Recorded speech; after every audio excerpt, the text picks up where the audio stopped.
नमस्ते बच्चों, आप सबका एक बार फिर से हमारे इस वीडी क्लासेस में स्वागत है। आप लोगों ने पिछले वीडियो से जरूर लाभ उठाया होगा। आप इस वीडियो को भी पूरा देखें और लाभ उठाएं। एक एक कर मैं आपके सभी पाठों के प्रश्नोत्तर डालती जाऊंगी। आप उन्हें देखें और लाभ उठाएं। आज जो मैं पाठ लेकर प्रस्तुत हुई हूँ, उस पाठ का शीर्षक है खुले आकाश में। इस पाठ के लेखक हैं जसवंत सिंह बिरदी। इस पाठ में लेखक ने चिड़िया और शावकों के माध्यम से परिस्थितियों को हमारे सामने रखा है। उन्होंने बताया है कि परिस्थितियां चाहे कैसी भी हों, हमें उनके सामने घुटने नहीं टेकने चाहिए, बल्कि डटकर हमें उनका मुकाबला करना चाहिए। हम लोगों ने इस बात को पढ़ते समय जाना भी है। आइए हम अब इस पाठ का प्रश्नोत्तर करें।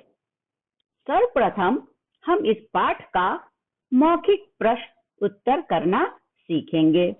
मौखिक का पहला प्रश्न है, लेखक के घर के पीछे हलचल क्यों मची रहती थी? लेखक के घर के पीछे हलचल क्यों मची रहती थी? उत्तर देखिए।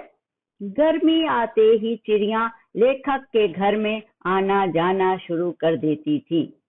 वह दीवार या स्नान घर के कोनों में अपना घर बना लेती थी।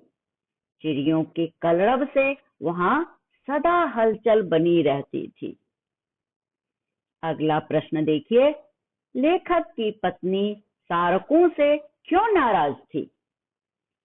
उत्तर है, नन्ही चिड़िया एक एक तिनका जोड़कर अपना घोंसला बनाती। शावकें आकर घोंसले में रखे अंडों को तोड़ देती और घोंसले का तिनका तिनका बिखेर देती। इसी बात से लेखक की पत्नी शावकों से नाराज थी। अगला प्रश्न है, लेखक ने पत्नी को बाजू पकड़कर क्यों रोका? लेखक की पत्नी चिड़िया को शावकों से बचाने जा रही थी, परंतु लेखक ने पत्नी को बाजू पकड़कर रोक लिया। लेखक चाहता था कि चिड़िया अपनी लड़ाई स्वयं लड़े, अपनी राह में आने वाली मुसीबतों का सामना स्वयं करें।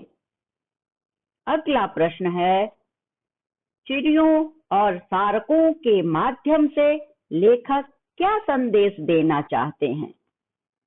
उत्तर है, चिड़ियों और शावकों के माध्यम से लेखक यह संदेश देना चाहते हैं कि परिस्थितियां चाहे कैसी भी हों, हमें उनके सामने घुटने नहीं टेकने चाहिए, बल्कि जमकर उनका मुकाबला करना चाहिए। विपरीत परिस्थितियों से जूझने वाला व्यक्ति ही शक्तिशाली बनता है। अब यहाँ लिखित प्रश्न शुरू हो जाता है और मौखिक प्रश्न समाप्त हो जाते हैं। अब हम लिखित प्रश्नों के उत्तर करना सीखेंगे। लिखित का पहला प्रश्न है, लेखक का शोध पत्र किस बारे में था? लेखक का शोध पत्र किस बारे में था? उत्तर है, लेखक का शोध पत्र सप्त सिंधु यानी पंजाब के बारे में था। शोध पत्र के माध्यम से लेखक यह बात लोगों तक पहुंचाना चाहता था कि कैसे वैदिक काल से लेकर आज तक उन्हें प्रकृति एवं विदेशी हमलावरों के कोप का सामना करना पड़ा है। अगला प्रश्न है, चिड़ियों और शावकों के मुकाबले का वर्णन अपने शब्दों में कीजिए। चिड़ियों और शावकों के मुकाबले का वर्णन अपने शब्दों में कीजिए। उत्तर देखिए, ताकतवर और ईर्ष्यालु सारकें सदा छोटी और कमजोर चिड़ियों को परेशान कर रहा था। चिड़िया जी जान से अपने बच्चे की सुरक्षा में लगी थी। अंततः चिड़िया के सामने सारकों की शक्ति पस्त हो गई। चिड़ियों ने शारकों को खदेड़ कर ही दम लिया। अगला प्रश्न, यह कैसे पता चलता है कि लेखक की पत्नी पक्षियों से प्रेम करती थी? उत्तर होगा, निम्नलिखित उदाहरणों से पता चलता है कि लेखक की पत्नी चिड़ियों से प्रेम करती थी। पहला है, लेखक की पत्नी प्रतिदिन पक्षियों के लिए रोटी और दाना डाला करती थी। हलचल सुनते ही वह चिड़ियों को बचाने के लिए दौड़ पड़ी थी। तीसरा पॉइंट है, सारक जब उन पर हमला करने को आतुर थे, लेखक की पत्नी उन्हें बचाने के लिए बेचैन हो उठी थी। अगला प्रश्न है, कहानी के अंत में क्या हुआ? कहानी के अंत में चिड़ियों की जीत हुई। सारकों को उन्होंने खदेड़ दिया। सभी चिड़िया खुशी खुशी अपने बच्चों को उड़ना सिखा रही थी। अब चिड़िया का बच्चा बेफिक्र होकर खुले आसमान में उड़ गया था।